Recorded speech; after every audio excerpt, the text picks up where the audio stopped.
Halo, perkenalkan, nama saya Idham Zamzawi. Saya mahasiswa Universitas Terbuka dari Prodi Sistem Informasi dengan nomor induk mahasiswa 0446777589. Pada video ini, saya akan mengerjakan tugas 1 untuk mata kuliah administrasi server dengan topik instalasi sistem informasi.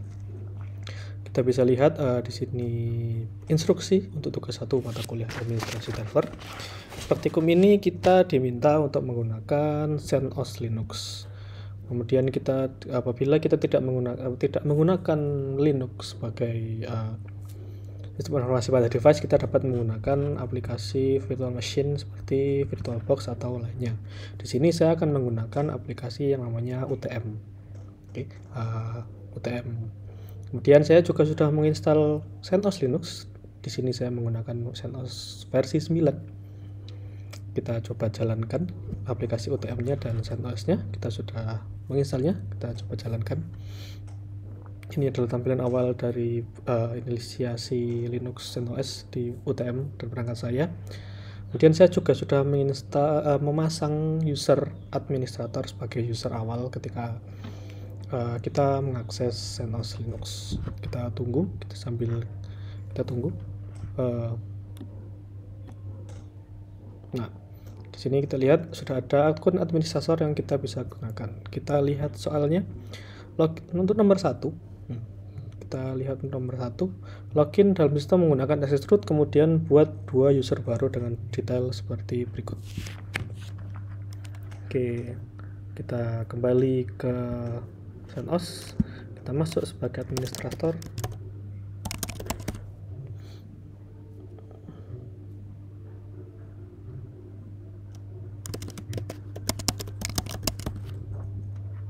Tadi saya salah menuliskan passwordnya. Kita ternyata ada keterangan kapan terakhir gagal melakukan password dan berapa kali kita gagal melakukan password ketika kita melakukan login di CentOS. Kemudian ini adalah tampilan awal dari CentOS 9. Untuk melakukan perintah ini kita bisa menggunakan terminal. Kita coba jalankan terminal, sepertinya ini gambar terminal. Oke, kita jalankan terminal di CentOS. Kemudian untuk menambahkan user baru di CentOS, kita bisa menggunakan perintah user add. Kita coba gunakan perintah nama mahasiswa. Kita akan menggunakan perintah nomor induk mahasiswa. Nomor induk mahasiswa kita coba tambahkan. Ternyata nomor induk mahasiswa merupakan value username dan kita perlu menggunakan tambahan penanda name untuk mengabaikan. Kita bisa lihat perintah atau opsi-opsi yang dapat kita gunakan di user add saja. Kita coba enter, kita ada banyak perintah di sini. Di sini penambahan perintah untuk tidak mengabaikan nama jelek, namun sepertinya karena sedikit meragukan, kita gunakan username lain yang bisa digunakan. Kita gunakan inisial nama saya, user add i. Oke. Ternyata permission denied, sehingga ternyata untuk menambahkan user baru, user add, kita harus masuk ke access root. Kita coba masuk ke access root menggunakan perintah sudo.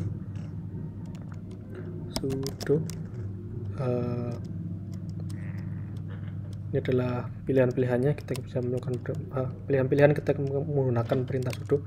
Kita gunakan sudo.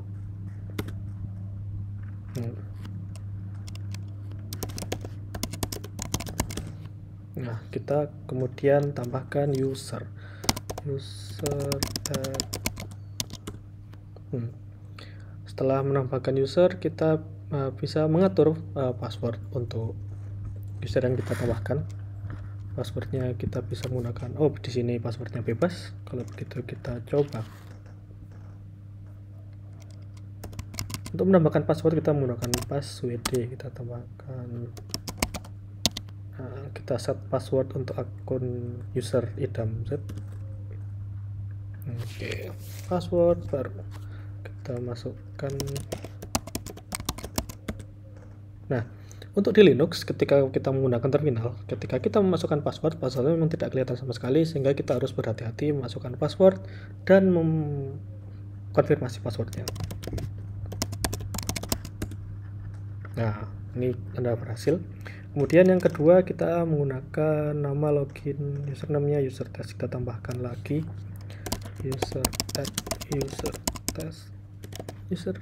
Oke. Kita set passwordnya untuk user test. Password.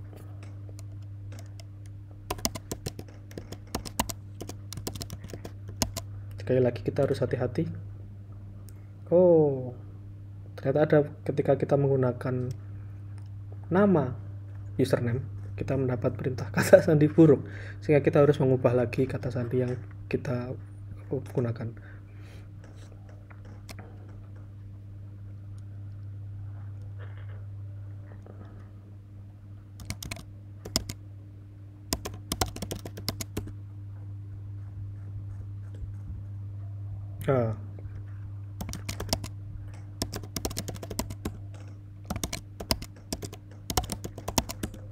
Nah, kita sudah memasukkan password untuk pengguna user test, username user test. Kita dapat melihat beberapa kesalahan kecil yang ditampilkan di CentOS, seperti yang pertama, kata sandi buruk apabila menggunakan di dalamnya terdapat nama username. Nah, itu dapat menjadi pertimbangan untuk melakukan pendapatan kata sandi yang lebih kuat dan lebih tidak mudah diketahui oleh orang. Oke, itu untuk nomor 1.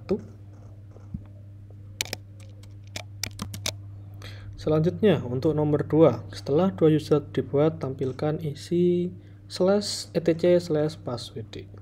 Oke, kita akan menggunakan perintah cat untuk mengetahui isi dari sebuah file teks atau apapun itu yang mengandung teks, ya. Kita bisa menampilkan dengan menggunakan perintah cat. Kita coba, ini masih tampilan tadi. Kita masukkan perintah cat /etc/ oke.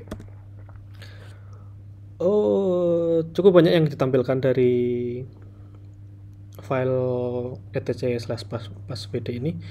Kita bisa melihat banyak teks. Kemudian kita lihat di bawah, kita ada akun admin yang merupakan administrator ketika kita tidak login. Kemudian ada 2 akun terbaru yang kita tambahkan, ada idamz, ada user test. Kemudian apabila kita lihat panduan dalam memahami file etc/passwd, kita bisa lihat bahwa tanda paling depan di sini dicontohkan dengan Oracle adalah username dari sebuah user. Kemudian file kedua X itu merupakan password, namun karena ditandai X aja, ini karena memang disimpan di etc/shadow. Karena ya sebaiknya password tidak mudah untuk diketahui orang, apalagi ditampilkan dalam teks seperti ini. Kita lihat di sini semuanya mengandung nama exa, kemudian ada 2 angka mengandung 1000, 1001, 1002. Di sini merupakan 1000 yang pertama merupakan user ID. Nah ini dia, banyak penjelasannya di atas 1000 karena user ID 100 dan 99 di reserve, dijatah oleh sistem, disimpan oleh sistem untuk user yang khusus administratif dan sistem account. Kemudian angka 1000 selanjutnya merupakan group ID, primary group ID. Di sini ada group ID-nya berbeda karena setiap usernya masuk ke dalam grup mereka sendiri. Jadi admin masuk ke grup admin dengan angka 1000, idamz masuk ke grup idamz yang ada isinya dia sendiri 1001. Kemudian selanjutnya di sini ada administrator, namun di sini kosong, hanya diisi .2. Ini di sini karena dia menunjukkan sebagai Oracle user nomor 5, user ID info. Oh, di sini komentar menambahkan informasi ekstra seperti full name, phone number atau lain sebagainya. Kalau di sini kita lihat bahwa administrator bertindak sebagai full name atau nama lengkap dari user admin. Selanjutnya yang 2 akhir ada alamat, terlihat seperti alamat directory file. kemudian terakhir bin bash ini nama terminalnya, seperti sebuah nama terminal. Kita coba cek.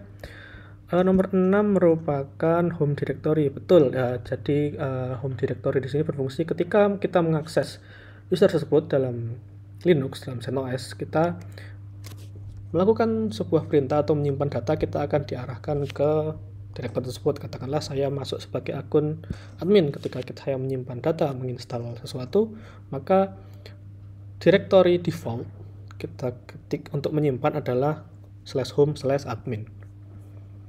Kemudian yang terakhir nomor 7 adalah command shell. Nah, ya, di sini shell yang saya gunakan untuk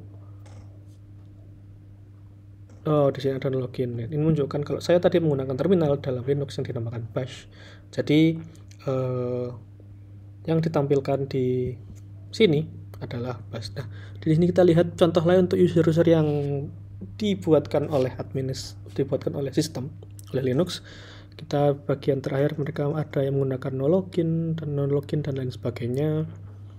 Ya, itu cukup ya, di sini no login ada penandanya. Nah,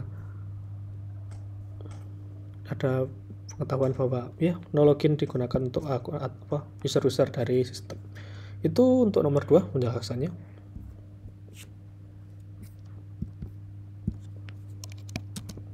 Selanjutnya, untuk nomor 3, masukkan user baru tadi pada grup yang memiliki akses setara root. Oke. Jadi untuk user yang tadi kita buat pertama, yaitu user admin, itu merupakan user yang sudah akses setara root. Namun untuk user baru tadi kita belum memiliki akses setara root. Kita coba tambahkan tadi user 1. Untuk akses root kita bisa menggunakan perintah usermod. Nah, di sini ada penjelasannya. Usermod mod kita diambil dari kata modify, mengubah. Kemudian usermod, kita tambahkan usermod, kemudian kita beri flag ini dia, A dan G. Jadi append untuk menambahkan hanya digunakan untuk perintah G, kemudian G besar untuk menunjukkan grupnya, seperti itu. Kita coba perintahnya. Kita perintah usermod, kemudian perintah AG, kemudian kita untuk mendapatkan akses setara root. Jadi untuk Linux, akses setara root itu masuk ke dalam grup bernama will. Ini sudah menjadi default atau standar di CentOS dan Rocky Linux. Kita coba lihat, kita tambahkan, terbalik.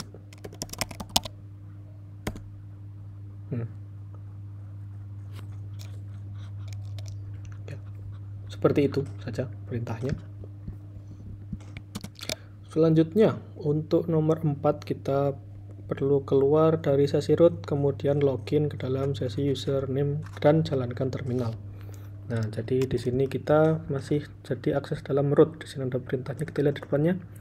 Kita masih akses root dengan user admin. Kita keluar dari sesi ini, kita bisa menggunakan exit. Nah, di sini exit kita akan kembali ke akses non root, namun ke akses user admin yang kita masuk tadi. Kita exit lagi dari user admin, kemudian kita keluar. Ada di sini perintahnya. Ada perintah beralih pengguna. Kita lihat perintahnya di sini. Keluar dari root, login ke dalam user ini, jalankan terminal. Berarti kita harus keluar dari sini terlebih dahulu. Kita coba keluar saja. Nah, ini 2 user yang tadi kita sudah tambahkan, ada user 1 dan user 2.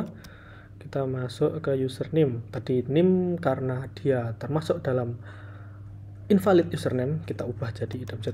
Jangan lupa idemset, kita masukkan passwordnya, kemudian kita jalankan terminal.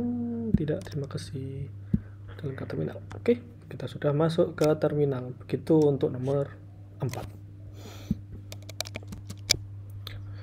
Oke, selanjutnya kita masuk ke nomor 5. Nomor 5 ganti password username. Ya, tadi kita sudah masuk ke username, password bebas, kemudian logout dan login menggunakan password baru. Oke. Kita masuk ke terminal tadi. Tadi kita sudah menggunakan perintah passwd untuk mengatur password. Kita juga bisa menggunakan itu untuk mengubah password. Kita coba gunakan password. Coba gunakan perintah untuk mengubah password. Oke, mengubah kata sandi pengguna idam-z. Namun karena kita mengubah sandi kita sendiri, maka pertama kita perlu masukkan password yang sudah tadi kita tentukan di awal. Lalu kemudian kita bisa memasukkan perintah password baru. Jangan lupa di Linux memasukkan password tidak akan kelihatan, jadi kita harus berhati-hati.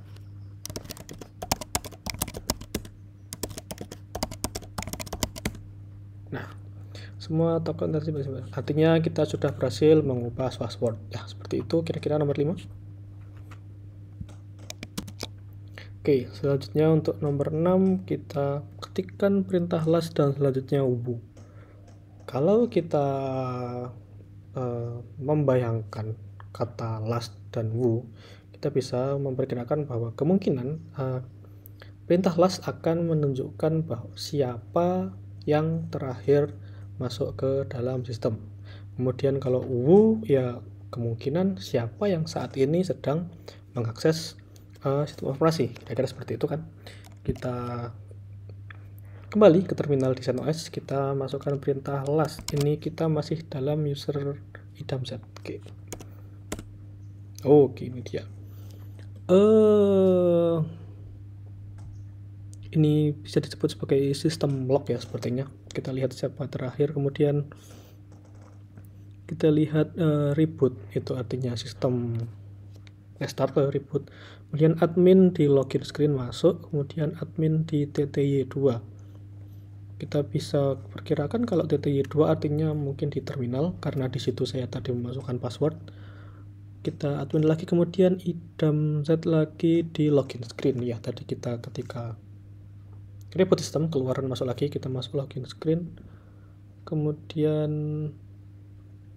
ada TTY, kemungkinan ya kita sedang berada di terminal. Kemudian ini jamnya still logged in, berarti kita masih berada di dalam sistem operasi. Down berarti kemudian tadi down karena kita bertukar user. Kemudian ini perintah last, kemudian kita bisa menggunakan perintah wu ya, idam-z.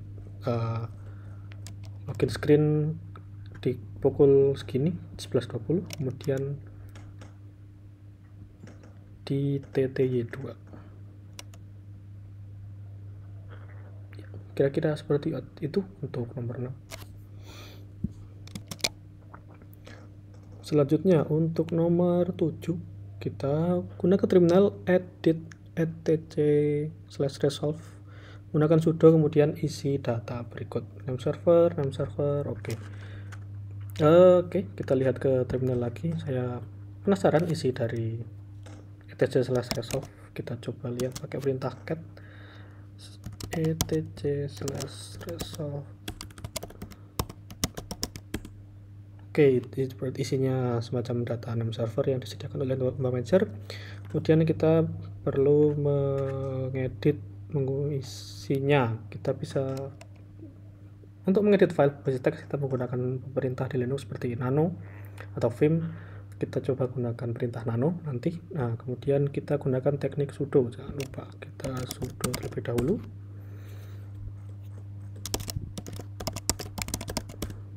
Oke, kita edit nano etc/.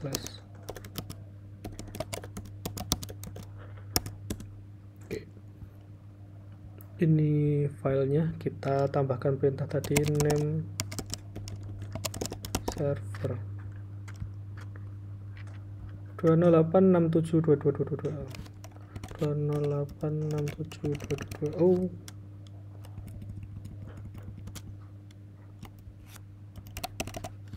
kemudian name server kedua 208672222 20867. kita simpan dalam nano. Kita dapat perintah di sini write out, Ctrl O. Oke, nama file, enter, sudah disimpan. Kemudian untuk keluar kita gunakan perintah Ctrl X. Oke, kita sudah keluar dari editor nano, sudah menambahkan name server ini, namun kita bisa lihat isinya lagi apakah sudah berubah.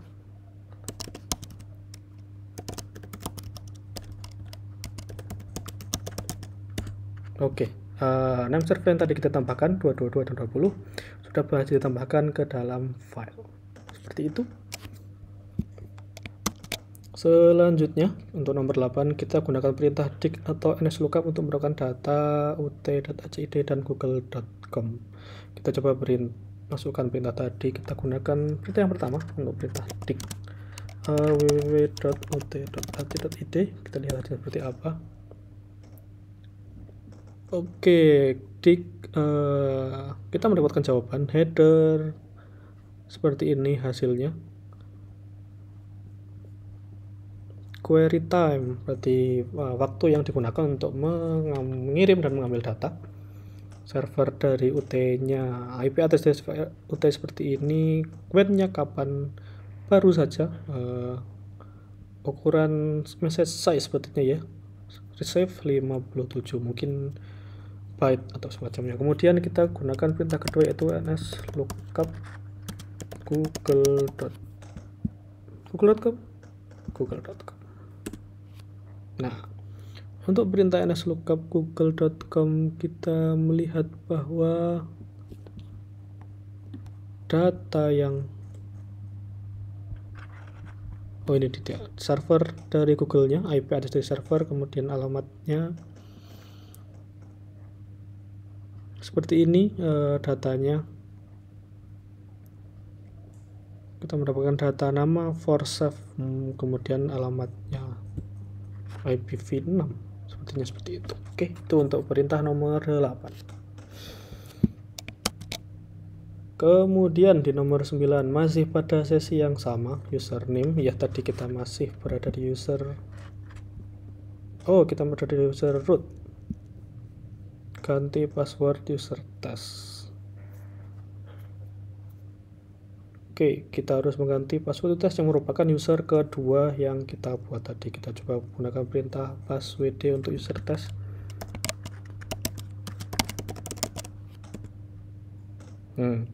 Di sini karena kita masih mendapatkan akses root, tadi kita tidak perlu memasukkan kata sandi awal dari user test. Kita langsung dapat masukkan password baru untuk user test. Kita masukkan password baru.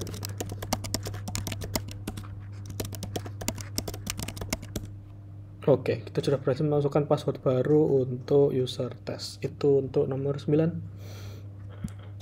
Selanjutnya untuk nomor 10 kita perlu menghapus test user atau user test. Kemudian kita cek kembali isi dari etc/password kita. Kalau gitu untuk menghapus user kita bisa menggunakan perintah userdel user test. Sebenarnya sudah berhasil, namun kita perlu membuktikan dengan melihat isi dari kita dapat menggunakan perintah cat. Kita lihat dari data sebanyak ini bahwa user terbawah saat ini terisi oleh admin dan idam Z saja. Hal ini menunjukkan bahwa user test sudah berhasil dihapus menggunakan perintah userdel tadi. Dengan begitu kita sudah menyelesaikan soal nomor 10 yang merupakan soal terakhir dari tugas 1 mata kuliah administrasi server. Seperti itu. Oke, kita sudah mendapatkan soal nomor 10. Jadi sekian video dari saya. Terima kasih sudah menonton, semoga bermanfaat.